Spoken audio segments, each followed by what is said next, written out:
I'm Ruth Craddock. I'm Ray Davidson. Welcome to Paperback Flicks. Hey everyone, welcome back to another Paperback Flicks. I'm Ruth Craddock and I'm here with the most wonderful Ray Davidson. That's right. I'm the most wonderful one. Of all the ones out there, she is the best. Today we're talking about The Talented Mr. Ripley. The book is by Patricia Highsmith and the movie came out in 1999 starring Jude Law, Matt Damon, and Gwyneth Paltrow. Philip Seymour Hoffman as well, and there's a few other people kind of wandering about. Well, since I saw the movie 1st, let's talk about the movie first. Okay? All right. First off, I think this is one of the first movies I saw Jude Law in, and I instantly fell in love with him, and I was obsessed with him for a really long time. I was. This movie? Not just because this movie, but because he's Jude Law. And like after this movie, he was like, bam, bam, bam. He was everywhere. So he did a lot of stuff like back to back to back. Yeah. At that time, it was like the big thing. Love him in this. I think he's the perfect Dickie. Granted, I saw the movie first, so I'm a little biased now, but I can't imagine somebody else playing this part. Yeah. He's like extra handsome. He's almost pretty. Right. And like has that very like, sophisticated but very like whatever. To me, he looks like someone who came from money. He looks like he's already like got it in the bag. They talk about that in the movie actually. Mm-hmm. The concept, people that have always had money and don't care about it. Yeah, that was Kate Blanchett's character. Yeah. That was Meredith Logue. And she's all, people who have money but loathe it can only hang out with other people who have money and loathe it. Right. And I was like, it's such a stupid thing to say, but at the same time, I guess that's true. I guess people who don't have money and hate not having money get along better with people that don't have money and hate not having money too. I mean, I guess you just get along with people that are similar to you. And it's funny because I don't relate. Like I grew up quite poor. We did okay. We're okay now, but I don't understand that world. Yeah. I think we're doing better in some ways than we ever have, but I still don't feel like I'm at that point where I can be like, whatever about money and just go spend all this money traveling. And I couldn't even imagine going to Europe and just going wherever I wanted to go. Like the idea. And that's part of what makes the story sort of fascinating. Why you hang up but put yourself in the shoes of Tom Ripley. I thought Matt Damon did a really good job playing him. Maybe after reading the book, I'm not quite as sold on him in that part. Like I liked him fine before, but then after reading the book, kind of feeling like the book that made him seem like he was so much more charming, or he was more able to become Dickie. Where in the movie, I didn't feel like he so much became Dickie. He didn't act like Dickie so much as he just dressed more like him, and then just said he was Dickie. And maybe he acted like he was more wealthy, more like confident. But in the book, they make it sound like he brushed his teeth like him. He tried to paint in the style. And that was the other thing. In the book, he's a painter. Right. And in the movie, he plays a saxophone. He's a musician. Jazz musician. I actually like that change. I had not seen the movie. I knew kind of the synopsis, broad strokes of the movie, but I never saw it. And reading the book and then watching the movie, there are some changes that I did not like at all, but there are others that I really like. And I like that they made it about music. It kind of catches the attention of the camera because you're doing something. Painting seems more artsy than Dickie is. Not to say that playing the sax is easy or anything, but I can see how if he's into jazz, playing the sax would appeal to him. And then also having him being into jazz kind of puts him in a kind of a different sort of class of people. Yeah, he's an aristocrat, but he's into some more modern music and something that's a lot more free and wild and creative. And I could see Dickie being creative in that sense, like learning an instrument. And I could see how we'd want to do that also, because I could see that being something that would impress people or impress girls. I could see Dickie wanting to do that. But as a painter, it works fine in the book, but you're right. It does work better for the character overall for him to Right. be playing the sax and him to be into jazz. Because painting just seems like, I don't know, Dickie as a character, I just don't see him wasting his time doing something he's not good at. Like it, Yeah. and they make him seem like he's not a great painter, like he's, so, and he's just wasting his time. And painting is something you got to be patient for. It definitely doesn't seem like something Dickie would do. Right. Like it seems like he would want to do something that he looks good. He would want to always look good and be the best at. He seems like the kind of person that his persona, his appearance is important to him. Right. Yeah. The Dickie in the movie is I don't like that guy. Like he plays him purple. It's written in the movie to be a jerk. Like, and he gets Uh-huh. the he's a playboy. He gets the woman pregnant. Like he doesn't really care. He flies off the handle. Like he's a jerk. Like Yeah, he's a jerk. He's a beautiful jerk, and he right, can be likable when he wants to be. Like he can be charming when he's into you and like he's having fun with you, whatever, and you're a brand new person. right, Like the Marge character says in the movie, she says, when somebody new comes around, this is what he's like. You're like, you're the only person in the world, and he makes you feel like you're basking in the sun, and then, hmm, somebody else comes along, and then suddenly you're out in the cold. yep, And that's essentially his personality. And so he latches on to Tom. Like it's interesting. It's a little bit different from book to movie, that relationship, Tom mhm, and Dickie's relationship. right, Because in the book, he had actually known Dickie before. And he had met him before in mhm, school, like briefly. But it was like he was in school there for like a brief period. Like he wasn't there for a long time. He went to one party. He did actually go to Dickie's house once. So right, there wasn't actually, he did know Dickie from like a while ago. It wasn't like he was a great friend or anything, but they hung out once. right, So whereas in the movie, he just borrowed a jacket of somebody that went to that school, and then he got mistaken for somebody who knew Dickie, hmm, and then that just kind of snowballed into something.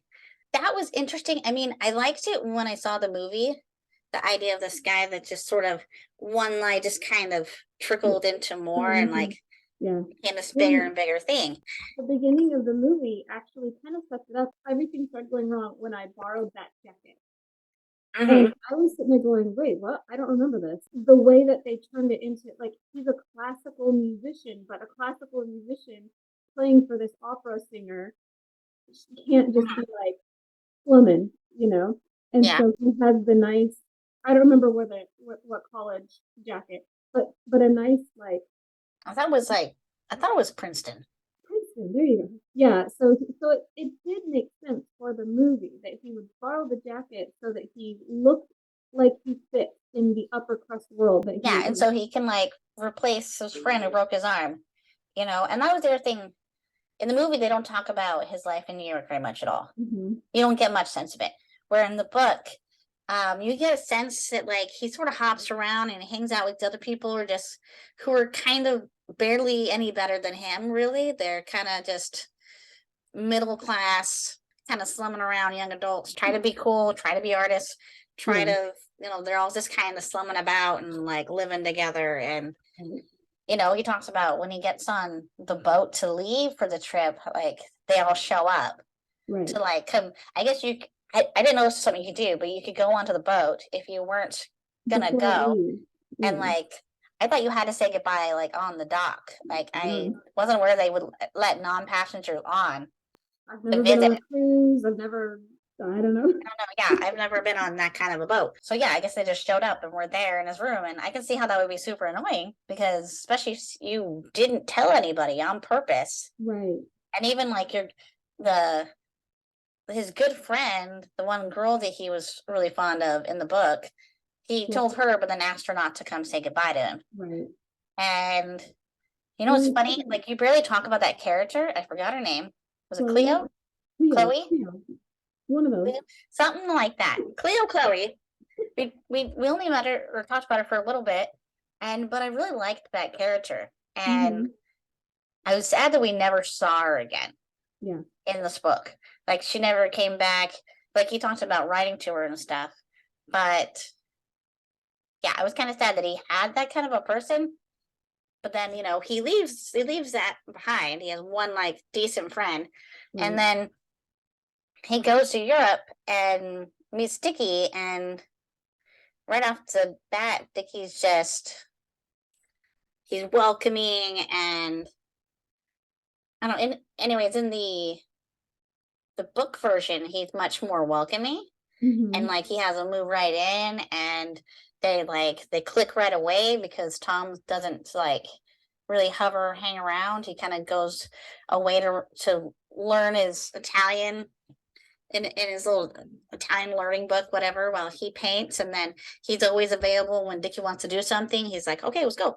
And Right. like so he's like the perfect roommate at first. He's totally agreeable. I kind of feel like all of the characters in the movie became different characters. They were telling the same story with different characters. It felt like Dickie Uh-huh. is a jerk. Tom is a clear and obvious psychopath from the beginning. Like, even when he's talking to the dad, just like the concept that he's like, in the book, he has more of a like, why am I doing this? I want to be nice to this guy, but this is crazy. Okay, maybe. And he feels genuine. Uh-huh.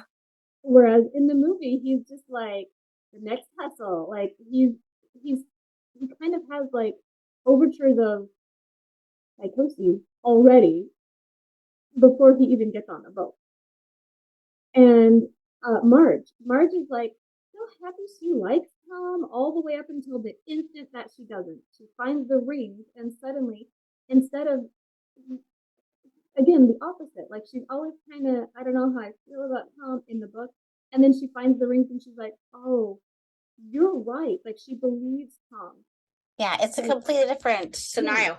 And let's talk about how different Marge is from the book, and Marge and Dickie's relationship. So, like Mhm. in the book, so here's one of the things that's interesting about the author. The author is homosexual, Mhm. and she released her first book in, I think this book was released in the 50s. In some ways, this book is seen as kind of like her way of talking about the double life you lead as a homosexual, especially at the time. You didn't generally openly gay.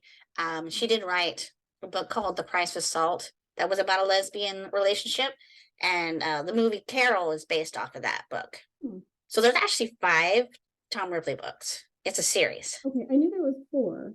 Yeah, I didn't know this till like after I read it. Then I was like, wait a second, there's more books. And I'm like, well, I think I need to read them now because I really enjoyed reading the book. I loved the book. I was like, oh my gosh. I enjoyed the movie a lot, but I was like, wow, I liked the book even better. She'd already released a couple books and was become kind of a name when she released The Price of Salt, and her publisher told her better write it under a different name if you won't want to ruin your career because it's a lesbian novel in the 50s, so it's very progressive for that time. So it is interesting that, so Tom, in a lot of ways, some of the different articles I read, one of them talked about how Patricia herself was very much Tom Ripley, but without the charm. It was pretty harsh about her, but that she was pretty much egotistical, and wrote in her journal that she fantasized about killing her lovers too, and that when she was in the best relationship, she was the most unhappy. That, of course, she didn't end up killing anybody; she just did in her book. On a healthy outlet, right? Yes, the healthy. That's why we do it. Reading the book, I was like, it kind of feels like, so the guy that's clearly at least bi, if not homosexual, is psychopathic. Like, Yeah. I'm like, but maybe if that's kind of what she was experiencing, and it can drive you crazy. I kind of did like that. That in the book, you got the feeling that Tom was kind of a normal guy, just trying to make it, and the situation made him crazy. People Mm-hmm. pushed him to a point that he felt like he had to do the things he had to do. Yeah. He is a little unhinged. He always was a little bit unhinged. But like what's interesting about the book is you get the background, like him being Mm-hmm. raised by his aunt who clearly despises him and hates that she had to raise him because his parent died. He tells him, same as your father. Like, Worthless or a wussy. well, yeah, A wussy, just like his father. yeah. And so like she's already demeaned him and made him feel like he's not masculine enough. So Mm-hmm. she right off the bat makes him feel bad. She's belittled him his whole life. So he Mm-hmm. can't wait to get out. And then he gets out and he's I loved it talked about him wanting to be an actor and he tried to get into that. And Mhm. then it was a lot more work than he realized. I was like, well, here's the thing. This guy's actually good at this. He goes Yeah. on to live an entire life constantly as somebody else. Yeah. So if anybody should have been an actor, But it he should have been this wasn't. guy. That would have Yeah. been none of this would have happened if he could have gotten into acting. There's been a few books, Sophie's Choice and The Exodus and the beginning of Tom Ripley. They're describing kind of this like generic, shallow, somewhat seedy, selfish male archetype that does not interest me at all.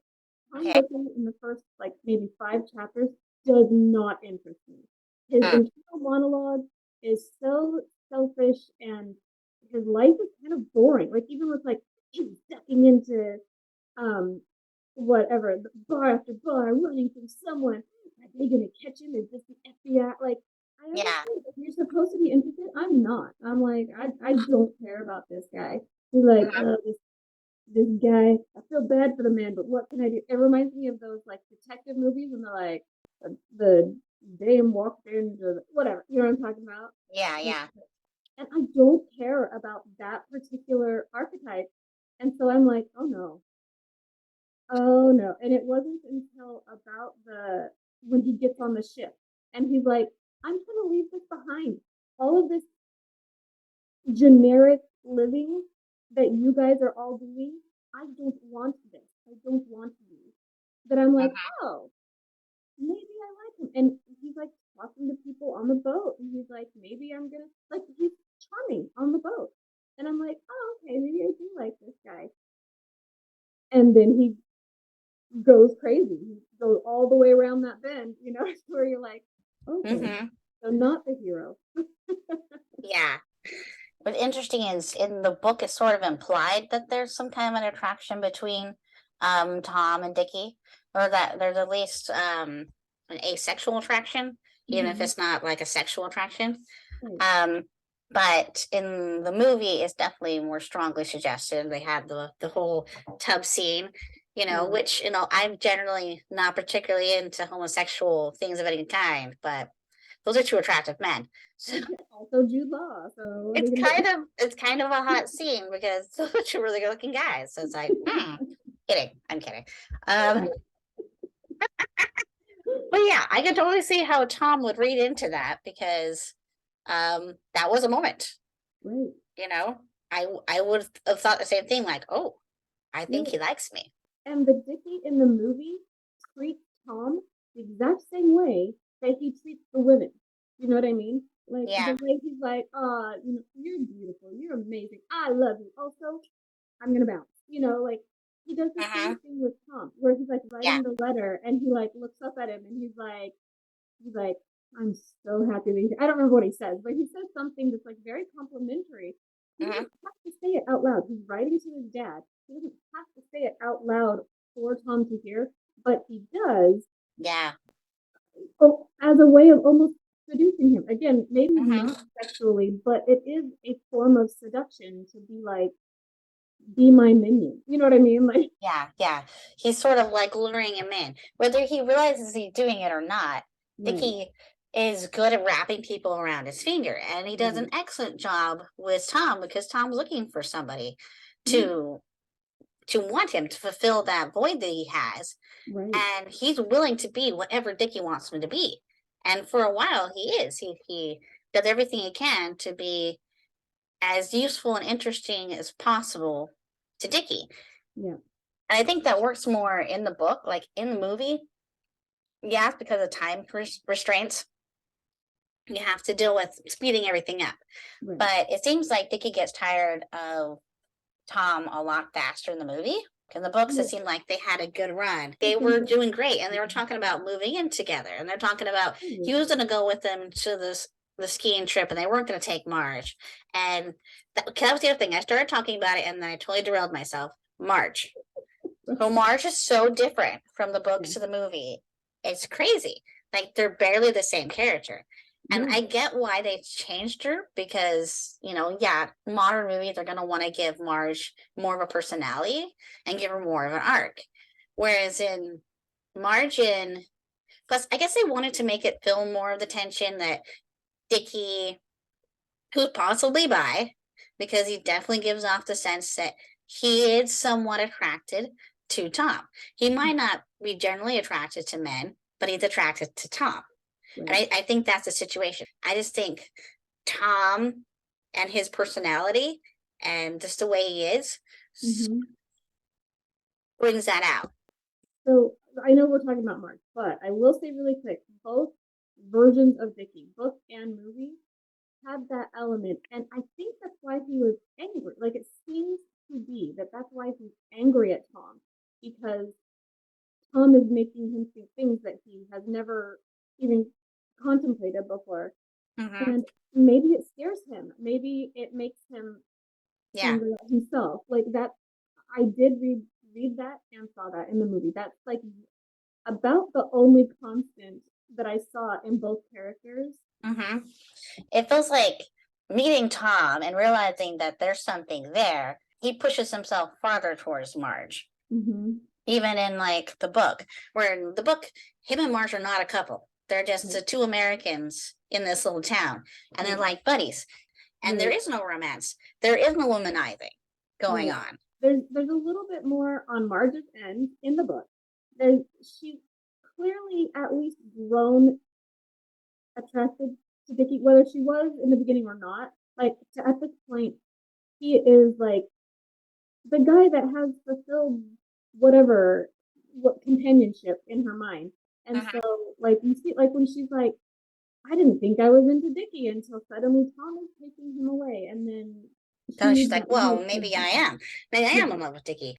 The Marge of the book, I think, is a great example of a kind of woman that you have to be careful about being too nice to.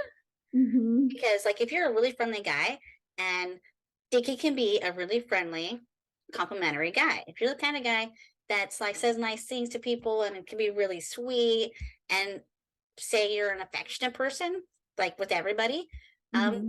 that kind of guy is going to confuse a certain kind of girl. Yeah. And certain kind of girl is going to be like, oh, like they're going to read into everything, Yeah. everything that you say and do, and to see it as potential love. With like they're really in the friend zone, but they're too naive to see it and to Right. realize it. They think it eventually because they're in love with them, and eventually it's just magically gonna happen. Yeah. If I'll be there for him, and like eventually he's gonna fall in love with me. And then I think that's sort of where she was at, and then Tom shows up, and suddenly like he's like, whoa, Tom is great, I can hang out with Tom, and he's a dude, and so it's like we Yeah. like a lot of the same things, and he's just so accommodating, and he's so Yeah. easy to be around. Yeah. It almost feels like the Marge in the book throws out that, oh, I think Tom might be actually attracted to you. I think she kind of throws that off to push Dickie away. And then initially he is like he comes home and Tom is wearing his clothes and he's like, get out of my clothes. Like he like freaks out. Even though Yeah. he had let him borrow his clothes before, like Hmm. suddenly he's like, nope, can't handle it, get out. And it does, like I said, it kind of feels like he's like, I refuse to accept it. Like, Marge thinks this about you. And Tom's like, well, no, hey, whoa, calm down. If somebody's not, and somebody says, hey, are you gay? And they're like, no, I'm not. Like, why would you say that? Like, if Right. they're pretty chill about it for the most Yeah. part. It's the ones that freak out. You're like, Dickie's friend, Freddie. And so you Right. get a sense that Freddie's like the macho guy, but like Yeah. the ultra rich, like snob. He was Uh, played perfectly, by the way, in the movie. yes, I don't, again, I don't know if I would have felt the same way if I hadn't seen the movie first, but Philip Seymour Hoffman was Freddie. And I Mm-hmm. thought he was fantastic. And when I'm reading the book and I'm listening to it as an audiobook, I'm still seeing Mm-hmm. Philip Seymour Hoffman in my mind. I'm like, perfect. And for the most part, I feel like everybody was really well casted for their parts. Like how they were described for the most part in the books. I feel like Gwyneth Paltrow was a great Marge. Definitely her character's changed. She Right. fits the image I got in my head of Mhm. who Marge would be. She is pretty, but she's not so gorgeous that he's not going to notice other women. Like I said, I hadn't seen either one, and then I read the book and then watched the movie, and I didn't like Marge's breakdown and change. I didn't like how she changed. Mm-hmm. So the book, Marge, like I said, like she was kind of like, oh no, I don't really like this guy getting in my way. And then she, when she comes to Venice and she's like kind of discovering everything, and she just has that naivety or else trust, maybe, that she's like, oh my gosh, yeah, why else would he give you his most precious mementos, Uh-huh. but that he is disappearing himself or killing himself, like Yeah. Yeah. and she believes him. And then in the book, it's that the exact evidence that makes her trust Tom in the book. In the movie, that exact same evidence is why she's like, "You're lying to me," you know. Uh-huh. And having read the book, I'm like, "What? That didn't make any sense." Like, Makes sense with that Marge. With the naive, trusting Marge, it makes sense. And also it makes sense because in the book, those are like his insignia rings, or like the rings that have they're family heirlooms he's had his whole life. In the movie, there it's a ring that she bought him, and she made him promise to never take it off. And it's a sign of her love. And so it's much more personal, and it's like, well, he would never give that to you. If anything, he would have given it back to Marge. Yeah, exactly. I did like the letter better than the will. So in the book, he like writes Dickie's will kind of Uh-huh. thing to himself, and that it seems kind of weird to me. But in the Yeah, like even the book, he sort of points out that I might have been pushing it, yeah, going too far. in the movie, so he has kind of made it seemingly clear, especially when Freddie shows up at both book and movie. When Freddie shows up and he's like, are you living with Dickie? And he's like, no, I've been touring the north part of the country. Don't ask questions. And Freddie's like, oh, they're a couple. And Marge has kind of the same moment where she's like, why are you in his hotel room? He's like, oh, I just came in. And she kind of has this like, there's a couple. Like there's a lot of that. And so in the movie, when it's a suicide note to Tom, it becomes clear because that's who he's in his most intimate relationship with, Uh-huh. according to the note, right? Like it Yeah. doesn't say straight out, "I love you, Tom," but it's like, "Hey, Tom," you know. When people write suicide notes, typically it's to their mom or their spouse or the person who is dearest to them, Yes. and that's who he wrote to, according to the note. The dad kind of goes, "Okay, you know what? Vicky is kind of a monster wrapped in a beautiful face. So maybe that's all true, in which case, maybe you guys are a couple. Therefore, you're basically my son in law. So I'm going to give you sticky stuff." Like that Yeah. actually Yeah. follows better to me than the will and that Hmm. being confusing and awkward. But Yeah. The will, I can see why to put it in the book, but yeah, it is a little more confusing, especially since they add in the whole thing with the forgery of the signatures. yeah, And he's supposed to be good at forgery. So, and especially for back then, their ability to detect forgery wouldn't be nearly as advanced as now. And that's the other thing that's really interesting about the story is all the things he does to cover up his crimes. So he ends up killing them. mm-hmm. In the book, he kills like two people. Yes. There's Well, Dickie and he kills Freddy. yeah, In the movie, he kills three people. Either way, the setting of this the time setting, it works because there's all sorts of things that they didn't have then. They couldn't tell for sure if there was blood in the bottom of the boat. They could do some things with fingerprints, but not very much. Not like they could now. They didn't have DNA evidence. They didn't know how to do anything like that. So there's all sorts of things. And then they didn't have cameras everywhere like we do now. All sorts of stuff that people look at now when they're investigating a crime that he didn't have to worry about.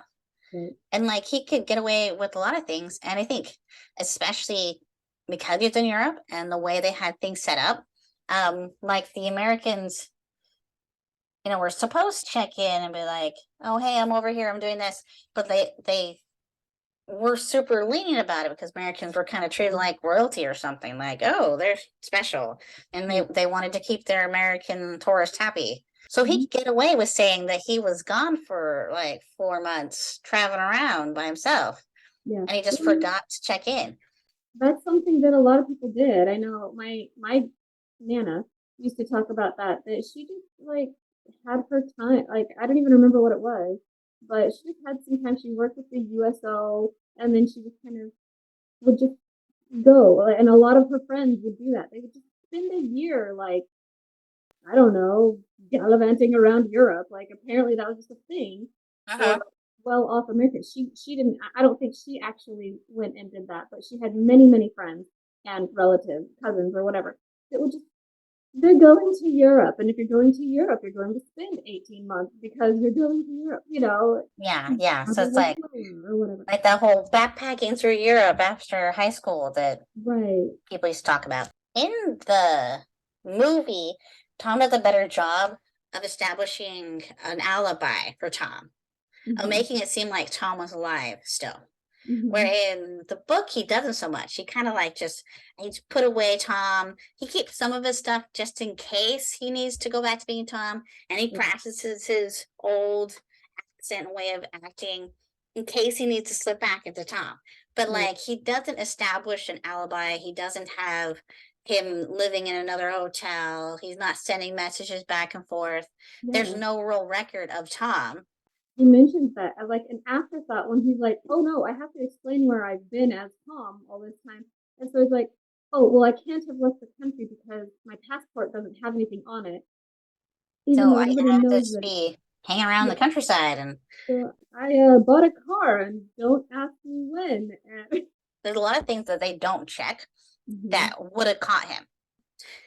One of the things they did in the book is there's a point where the police inspector actually meets Tom as Tom after having met Tom as Dickie.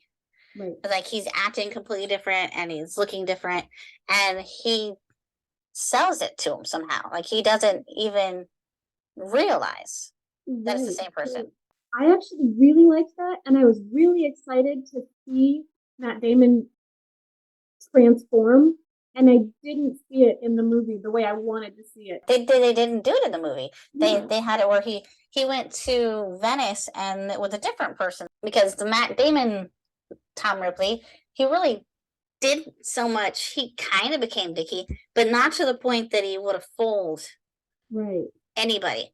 And that was the thing, is that was Mr. Ripley's talent.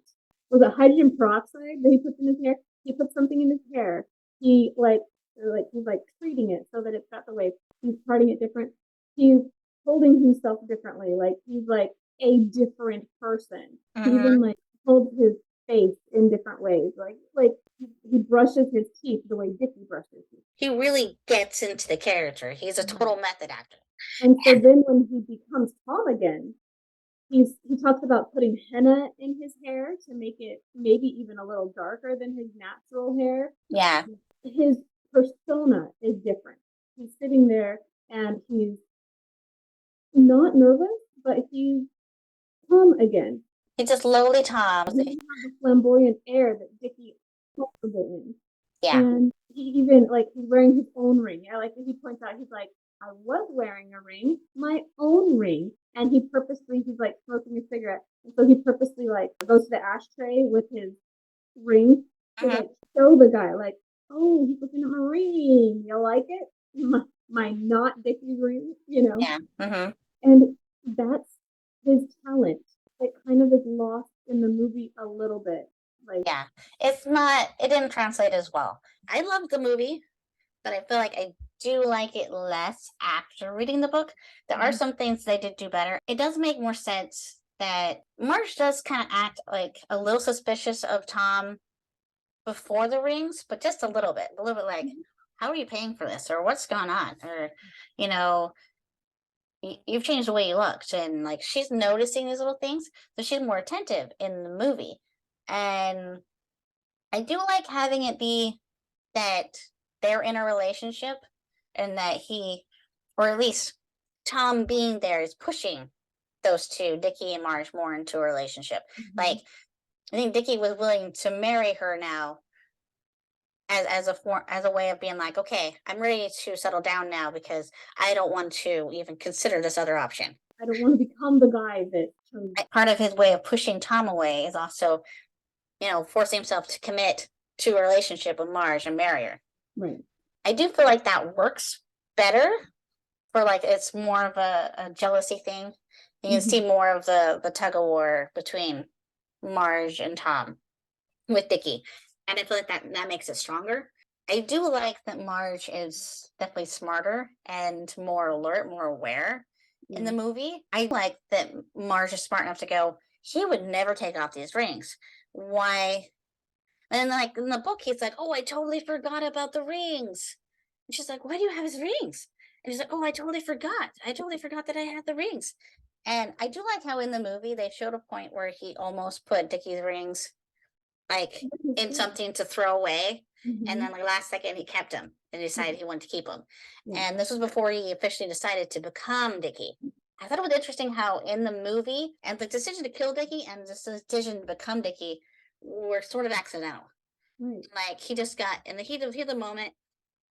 He confronts Dickie. Dickie says this horrible stuff to him, and then he confronts Dickie. Dickie gets mad at him, starts kind of attacking him, and then that gets him all riled up.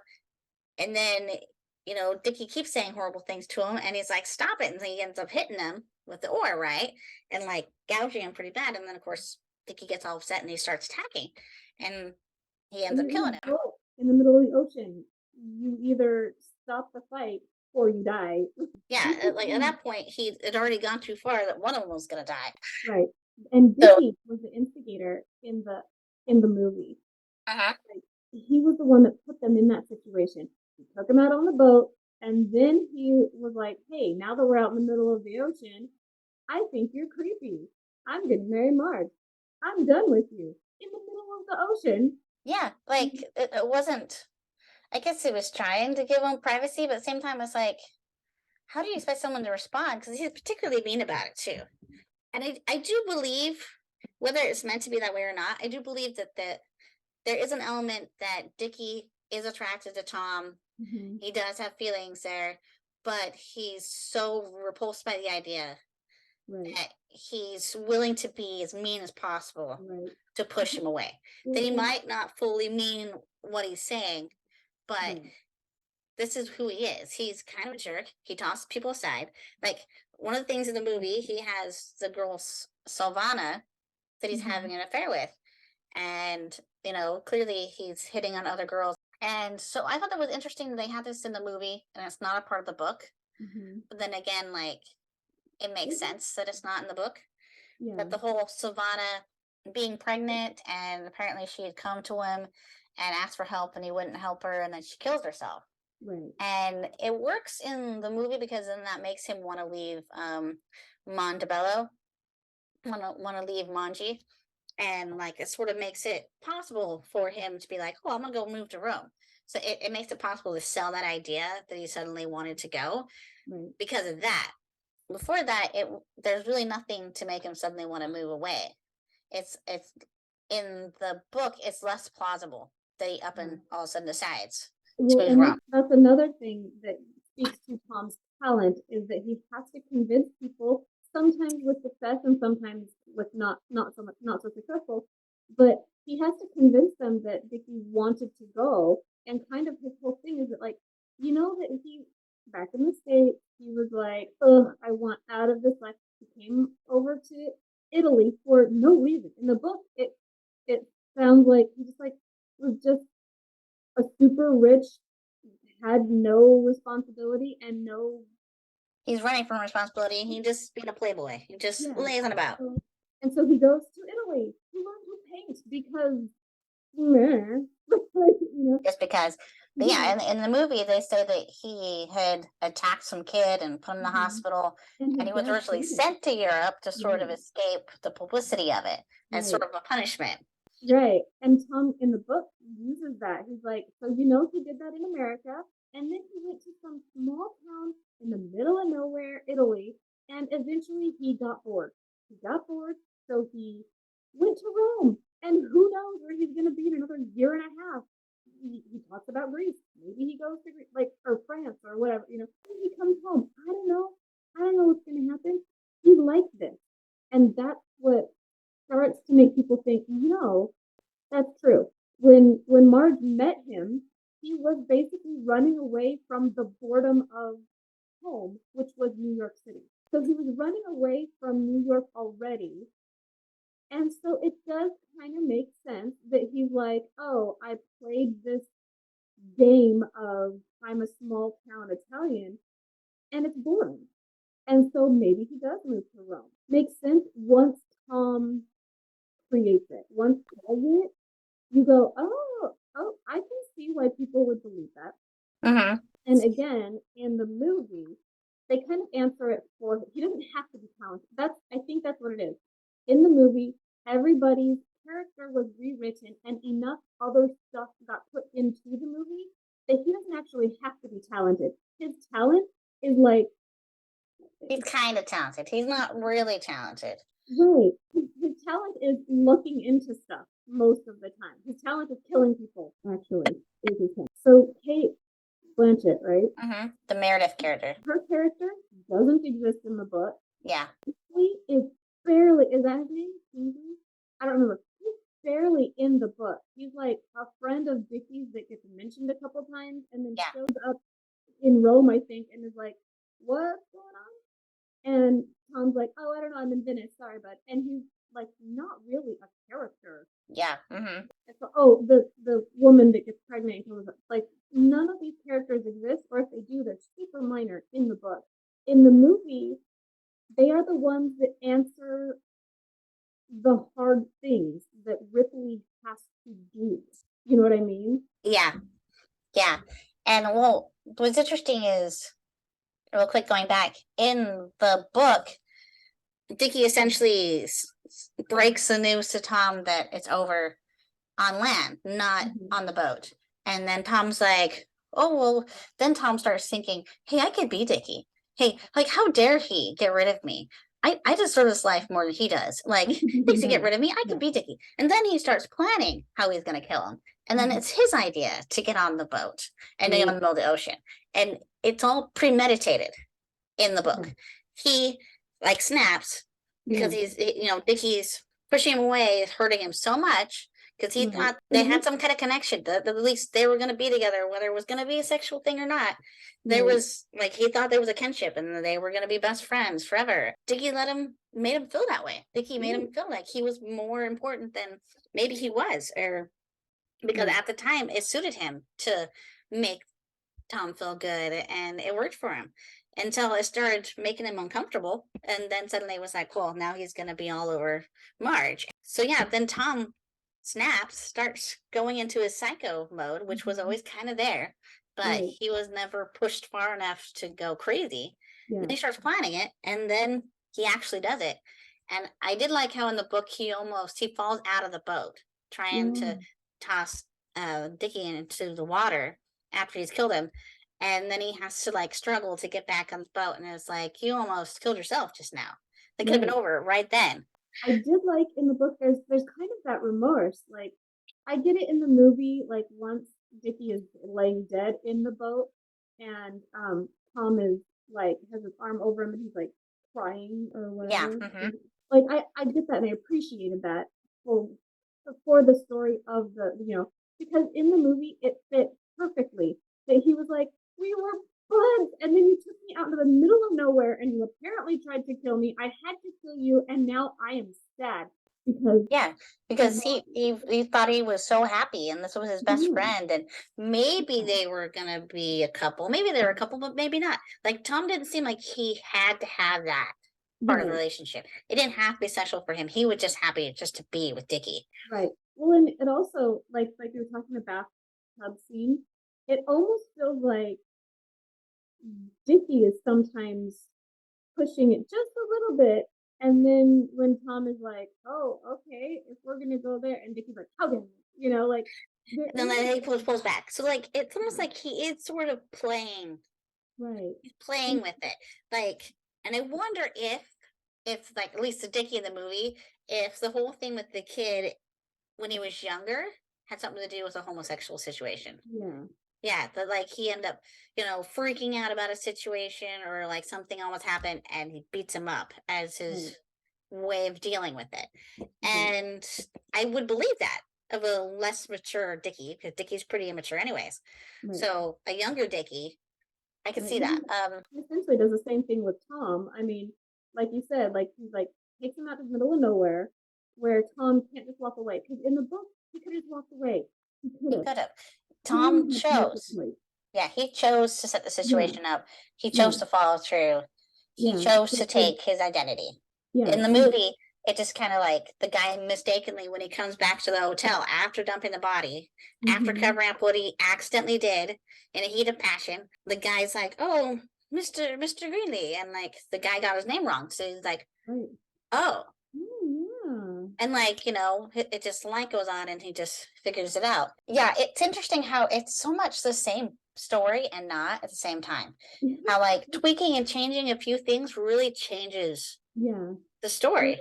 I was confused about like I said, the characters that didn't belong. Not so much the late. I understood the setup of the pregnant lady, but Blanchett's character and Kingsley, like I'm like, I get what they're doing. It was fine for the movie. Maybe if I'd seen the movie without the book, I would have been like, okay. But having read the book, I'm like, where did they get these from? And so I did kind of look at the synopses. Is that the plural? Synopsises of the sequels, at least the next three. The other books, Um, yeah. and he apparently gets married and has all kinds of other con shenanigans that, that include murder or whatever else. I don't know. But, so I'm like, oh, okay, so he does get married. There is nothing about Kingsley that I could find. I think that's the guy's last name. But where because he does, at the end of the book, he is on a boat to Greece. Yes. And he does interact with this elderly woman and her also kind of elderly daughter. He does interact with them, but there is nothing about these two characters. I kind of like the narrative setup because it does work out that was the first time he lied about being Dickie, and he was just kind of doing it for fun. And then he has this little flirt with this girl for a minute and like thinks nothing of it, no big deal. Right. And then he sees her again later when he's after the whole thing with Dickie, and he kind of looking for companionship. Yeah. Because part of what he's doing, he has to kind of stay away from everybody to sell his thing as much as possible. He can't really make too many friends. He can't get too close to anybody. He can't afford anyone to find out the truth. Right. Then he sees Meredith, and Meredith he's already met before, and she's this attractive person, and she just kind of latches onto him, and he's like, "Oh, great, yeah, okay, great. I'll be this guy with her. This will be fun." And everything's going fine until he sees Marge and her friend at the opera. And then he realizes, oh, okay, crap, Marge is here. And how am I going to make this work? And so, and then they made a point of making it seem like there was sexual tension between him and the Kinsey guy right when they meet. Like, for a second, like, oh, hi, hello. Yeah. Like, like, he's also a cute guy. So, like, I guess that works. For that actor's name, but I remember as soon as I saw him, I'm like, oh, I like that guy. He's one of those actors. I've seen things and I like him, but I always forget. I don't know his name. It's like, I should know his name. I like him well enough. I should know his name. I should figure it out, but I haven't yet. So sorry. I was just going to say that I looked him up, Jack Davenport. I scrolled down really quick. I didn't see anything that I recognized right off, but I have seen him in many, many things. Yeah. He's in The Wedding Date. He's in a couple other things. That's the first thing that came to mind was The Wedding Date. Yeah, which I'm sure I've seen. I don't know. It's a fun one. I like that one. So they have that moment, and then he has to sort of like play this Mrs. Doubtfire game where he has to pretend to be two people at once, and he sort of sets up the whole thing at the cafe. Right. It still sort of gives the illusion that Dickie's still alive because she just saw him and everything. Right. And it works fine for him in that moment. But then when he's on the boat at the end, suddenly it comes back to bite him because like, wait, this is one person who's seen me, who knows me Well, that's the thing. Like, it's He makes a choice in the movie, that end scene. He could have just left the guy and been like, apparently you're into Tom, I don't know, like whatever. Or he could have let go of the lady and just like let her go off. Once they land, she goes off, she does her own thing, and Tom disappears because he's slightly like that, apparently. Or not Tom, but Dickie, right? yeah, Dickie disappears because that's what he does, and it's just that, oh well, too bad. And Tom goes away with this other guy, but he doesn't. He makes the choice to kill happiness yeah, to kill the boyfriend. as the And guy so, is killing him. essentially they haven't like put it out there that they are boyfriend Right. Well, at this time, but like he's having a happy relationship with Mhm. Kinsey, whether it is sexual or not. Like at the end when he's like, what's good about me or whatever, and he's like, Tom is whatever, talented, Tom is kind, Tom whatever. And he's like laying on, and it's when he says Tom is love, and then the next thing he says is Tom is crushing me. Seriously. And he's like, and Yeah, he's I thought that was very effective. I did like that. I feel like that was very like chilling, and you're like, oh gosh, what is he doing? yeah. And so it does sort of, it makes sense. It doesn't make sense at the same time that he does Yeah. this. I think what he was thinking is because he saw Meredith, and not just Meredith, but like her aunt and uncle were there too. And I Mhm. think the thing, maybe I'm wrong, but I think what happens in the movie, Meredith's aunt and uncle feel like they've met Dickie before, and I think they're actually at that party at the beginning of the movie where he Oh. played the piano, and like they couldn't place him, but he's like, no, I don't think we've ever met, but I think they were. So like I'd have to Yeah. watch that first part again, but I'm pretty certain they were, and that's why they feel like they've met him, but they couldn't remember him. Um, but I think what he's thinking is because not just Meredith, but they're there and they've seen him, and they're like, oh, they know him as Dickie, and now Dickie isn't dead because someone just saw him after he's managed to convince everybody that Dickie killed himself. If Meredith goes off and tells anybody, oh, I saw Dickie on the boat, Right. and people know that Tom was on that boat, and then it's like, okay, wait a second, how is Dickie on the boat, and Tom's on the boat, and then these people come out and say, well, no, if they saw a picture, well, no, that's Tom, or that's Dickie, and they're like, no, that's Tom, and so I think maybe he's seeing in his head the possibility of it all unraveling, and Right. so then some reason he feels like I think maybe he wasn't intending to kill Kinsey when he came into that room, but then Kinsey said that he saw him kissing Meredith. And I Mhm. think that's sort of sealed the deal. Where it's like, Right. oh, you saw me with Meredith. So now you know she and I interacted. She says that I'm Dickie. It's over. And I don't know Mhm. what the plan is though at that point. Kill him and then Right. sit there? Did you notice at the very end? So it goes black, right? And then when it comes back, he's crying an empty whatever that is. That Uh-huh. I think it's his room on the boat. yeah, like, and it almost, it to me it gave the illusion that like he had to dump the body or something, that like they're going to either find a dead body and be like, oh no, or he Yeah, so it's abandoned like her or they don't something. really let you know what happened after that point. You don't know Right. if he tried to dump the body. You don't know if So he just left the body there. I would, Wait, if you had separate bunks, I would leave it there and be like, what? yeah, Someone but here? anybody that knows they were together and be like, well, how is he dead? What happened? And then because he's already been under suspicion of murder before, Right. Well, it's a lot cleaner if there's a body this time, because there was all the confusion about who was who and what was where around Freddie, and there was no body for Vicky.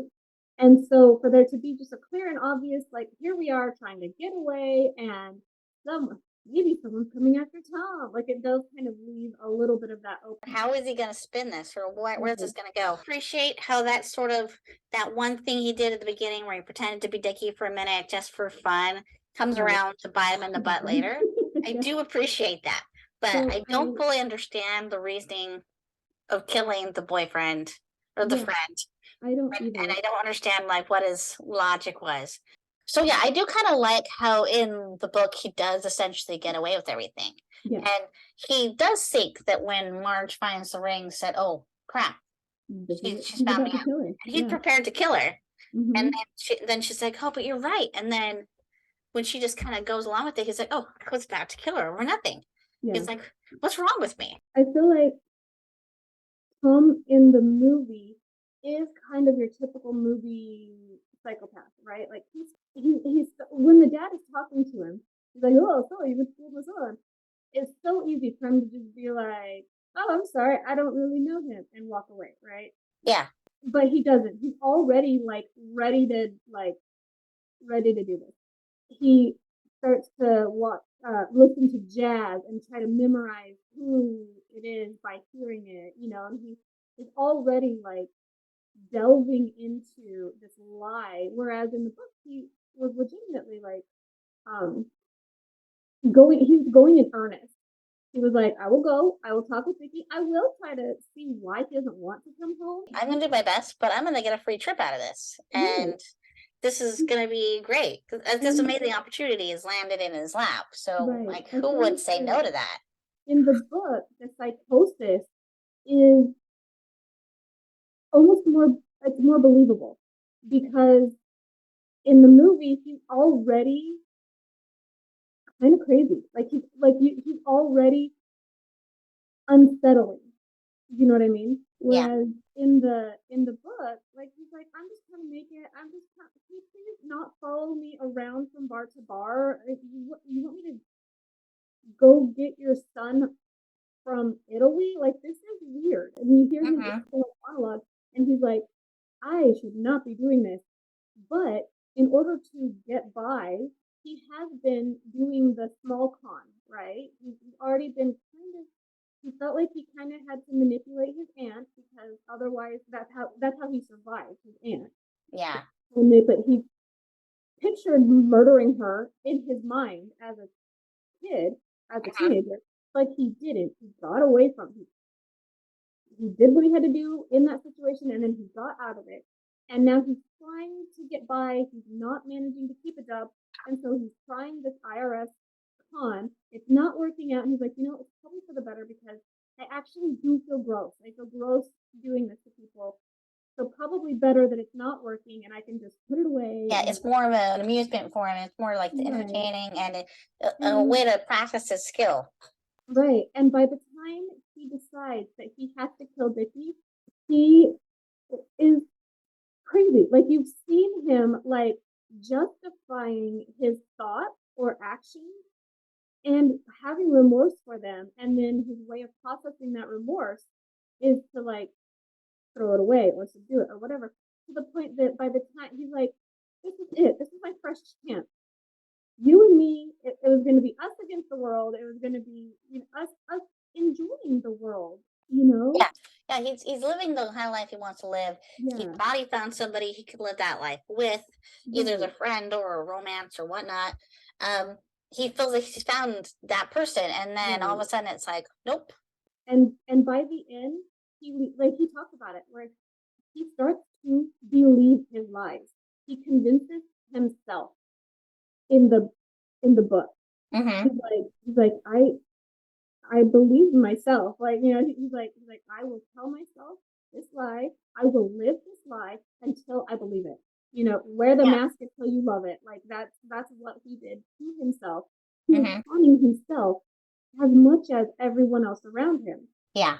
And in the movie, he's just a psychopath. He's just a manipulative, crazy guy that comes out in spurts. Yeah, where it's more subtle in the book, where slowly he becomes more and more unhinged and more creepy and Yeah. possessive and By the nuts. time by the time you realize that he is just broken, like you're kind of almost with him. Like, And yeah. that's the thing I thought was really interesting. I thought was really good about the book is that I can't remember the last time I read something where I was identifying with the bad guy and Mm-hmm. I enjoyed the bad guy.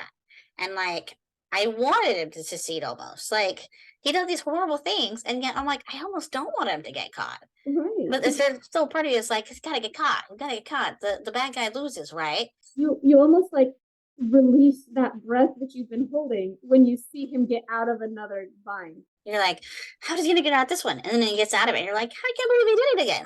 You're like, how lucky is that this works this way or whatever? And okay, so is there anything else that you wanted to add or you wanted to say about the book or the movie? I like the movie fine. I wanted to ask people that had seen the movie but had not read the book how much sense it made to them because I had the recent info of the book.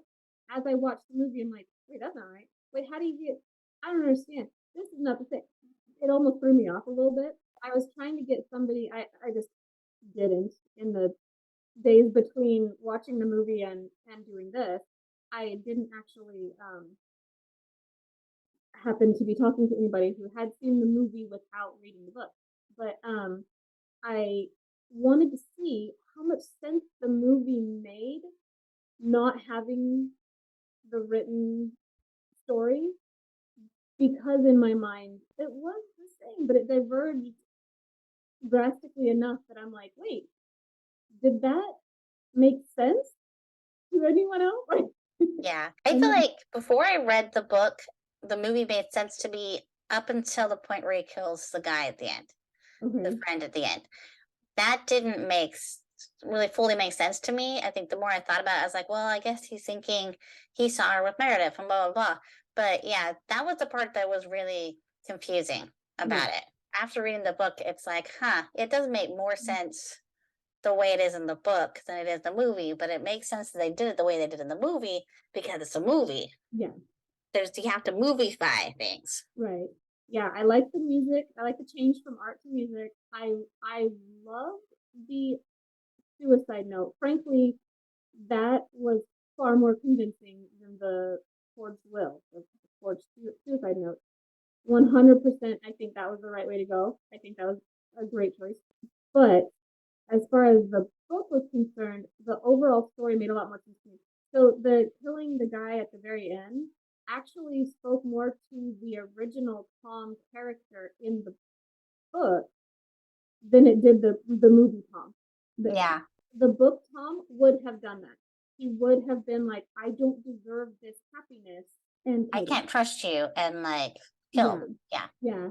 But as far as the book, like I said, like I have a tendency.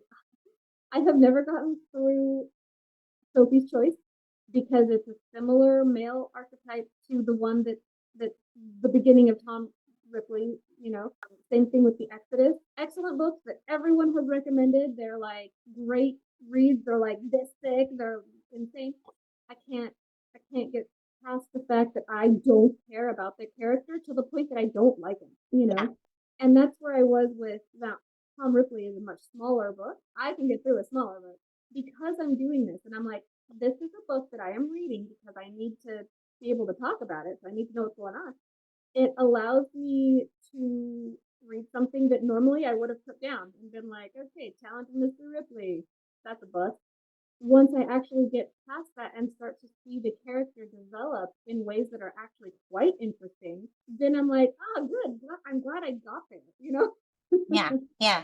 I kind of feel like, dude, if you want to like capture my attention, capture my attention. Give me the ice monster that we talked about, right? Yeah. I think of I've talked about Brandon Sanderson a few times.